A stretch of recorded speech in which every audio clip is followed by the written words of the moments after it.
Hello नमस्कार साथियों, आपका स्वागत है हमारे चैनल पे। तो साथियों, आज हम इस वीडियो में देखने वाले हैं दिल्ली पुलिस के लिए जीके जीएस के काफ़ी महत्वपूर्ण सवाल।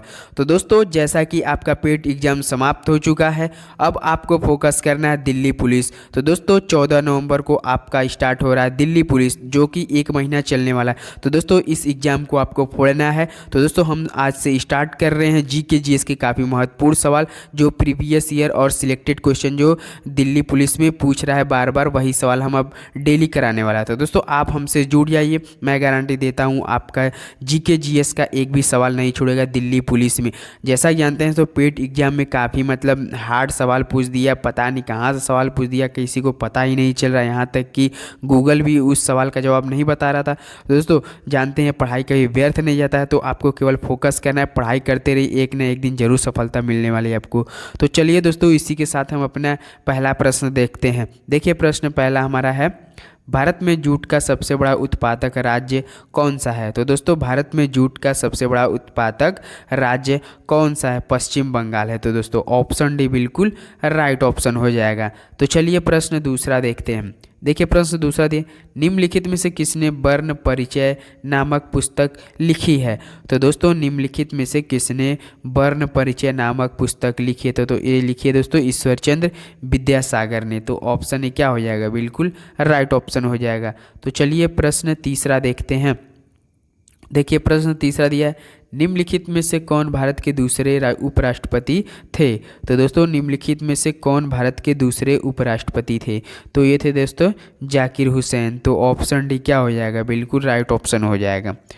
तो चलिए प्रश्न चौथा देखते हैं। प्रश्न चौथा दिया है, त्रिपुरा का एक प्रमुख त्यौहार है जिसमें पशुधन और धन के देवता की पूजा की जाती है। तो दोस्तों, त्रिपुरा का एक प्रमुख त्यौहार है जिसमें पशुधन और धन की देवता की पूजा की जाती है। तो दोस्तों, उस पूजा का क्या नाम है? तो दोस्त, उस पूजा का नाम है गरिया पूजा। तो ऑप्शन डी क्या हो जाएगा? बिल्कुल राइट ऑप्शन हो जाएगा। तो प्रश्न नंबर 5 देखते हैं। सामवेद को भारतीय के प्राथमिक स्रोतों में से एक माना जाता है। तो दोस्तों, सामवेद को भारतीय के प्राथमिक स्रोतों में से एक माना जाता है। तो दोस्तों, सामवेद किस कैटेगरी में आता है? संगीत में आता है और कला में आता है। तो दोस्तों, ये क्या होता है? संगीत और कला हो जाएगा। इसका ऑप्शन डी क्या हो जाएगा? बिल्कुल राइट ऑप्शन हो जाएगा। तो चलिए प्रश्न नंबर 6 देखते हैं। प्रश्न 6 दिया है, निम्नलिखित में से कौन जोड़ा मेल नहीं खाता है? तो दोस्तों, निम्नलिखित में से कौन सा जोड़ा मेल नहीं खाता है? आपको बताना है इस 4 ऑप्शन में से कौन सा एक मेल नहीं खाता है। तो देखते हैं। कोणार्क दोस्तों कहाँ है? उड़ीसा में, सही है। भीमबेटका दोस्तों मध्य प्रदेश में, लेकिन दोस्तों ये क्या दिया है? छत्तीसगढ़। तो इसके जगह क्या हो जाएगा दोस्तों?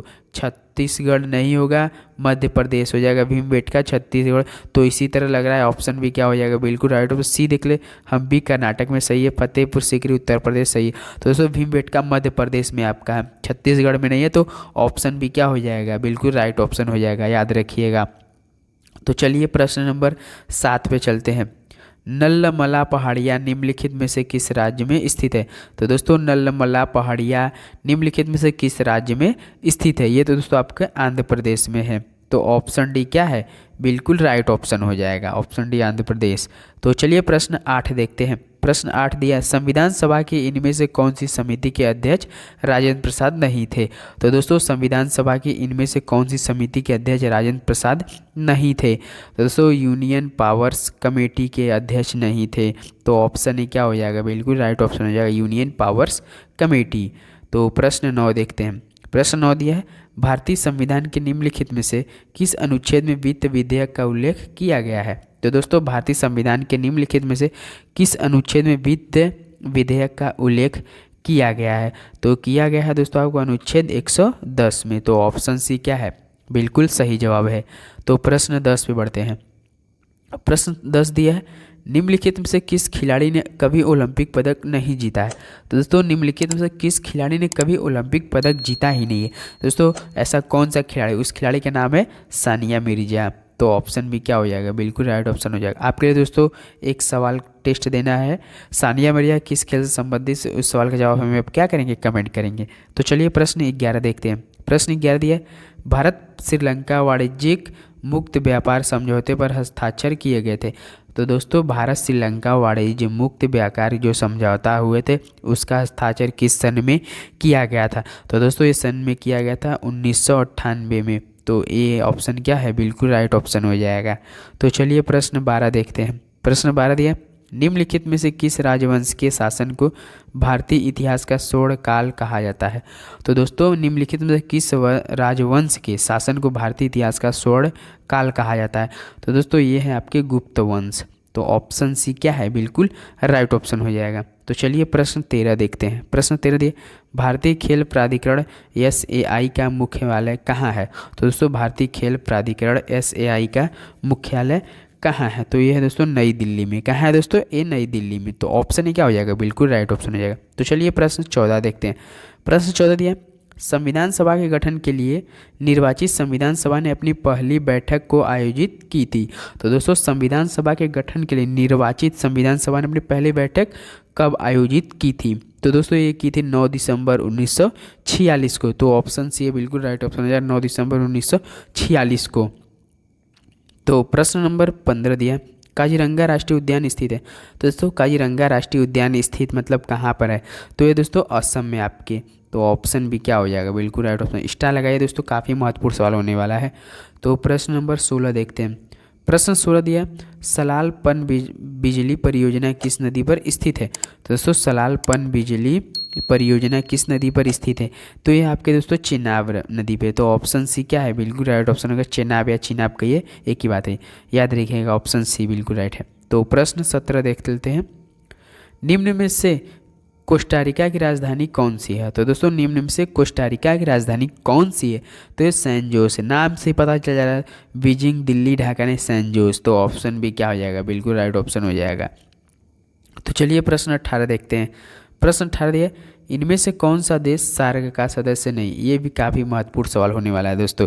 इनमें से कौन सा देश सार्क का सदस्य नहीं? तो नेपाल तो है, बांग्लादेश भी है, तो दोस्तों अफगानिस्तान भी है, म्यांमार ही नहीं है। तो ऑप्शन डी क्या हो जाएगा? बिल्कुल राइट ऑप्शन हो गया। जो म्यांमार जो सार्क है ना दोस्तों उसका सदस्य नहीं है। तो प्रश्न 19 देखते हैं। प्रश्न 19 दिया, निम्न में से किस स्थान पर अजंता एलोरा की गुफाएं स्थित है? तो दोस्तों निम्न में से किस स्थान पर अजंता एलोरा की गुफाएं स्थित है? ये दोस्तों औरंगाबाद में है। कहाँ है दोस्तों? औरंगाबाद में। ऑप्शन सी बिल्कुल राइट ऑप्शन हो जाएगा। तो चलिए प्रश्न 20 देखते हैं। ओणम किस भारतीय राज्य का सांस्कृतिक उत्सव है? तो दोस्तों ओणम किस भारतीय राज्य का सांस्कृतिक उत्सव है? तो दोस्तों ये है केरल का। तो ऑप्शन भी क्या हो जाएगा? बिल्कुल राइट ऑप्शन हो जाएगा। तो दोस्तों आपके लिए एक सवाल हम दे रहे हैं, बिहू हमें बता सकते हैं, बिहू किस भारतीय राज्य का सांस्कृतिक उत्सव है? दोस्तों बिहू का किस भारतीय राज्य का सांस्कृतिक उत्सव, इस सवाल का जवाब हमें आप कमेंट करेंगे। दोस्तों देख लीजिए इसी प्रकार का आपका सवाल पूछता है दिल्ली पुलिस। अभी तो एक दिन अभी शुरुआत हो रहा है दोस्तों, देखिए इसी का लेवल बढ़ने रहा है और प्रैक्टिस सेट में प्रीवियस जो भी सवाल आएगा हम सारे कवर करने वाले। दोस्तों एक बार हमें जरूर जुड़िए, हमारे चैनल को सब्सक्राइब कीजिए, इससे जब भी हम वीडियो अपलोड करेंगे आपके पास तुरंत नोटिफिकेशन जाएगा, आप तुरंत तैयारी करेंगे। दोस्तों मैं गारंटी देता हूँ अगर आप हमसे जुड़िए आपका एक भी सवाल गलत नहीं होने वाला है। तो डेली 2 वीडियो अपलोड होगी, एक सुबह एक शाम में, काफ़ी महत्वपूर्ण सवाल होंगे सब सारे के सारे। तो चलिए दोस्तों आज के लिए सारे इतने। अगर वीडियो अच्छा लगे तो प्लीज़ अपने भाई को एक बार सपोर्ट करिए। तो चलिए मिलते हैं अगले वीडियो में, तब तक के लिए तो जय हिंद जय भारत।